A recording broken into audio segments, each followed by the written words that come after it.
Great actor ఇంటికి వచ్చామన్నమాట. ఎందుకంటే ఎందుకు చెప్తున్నానంటే దాదాపు 1980s 90sలో ఉన్న అందరి హీరోలతో వర్క్ చేశారు ఆయన.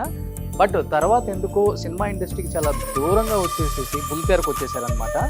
అండ్ లోపలికి వెళ్ళిన తర్వాత మీకు రివీల్ అవుతుంది. ఎస్, ఆయనే విజయ్ గారు. హాయ్ విజయ్ గారు.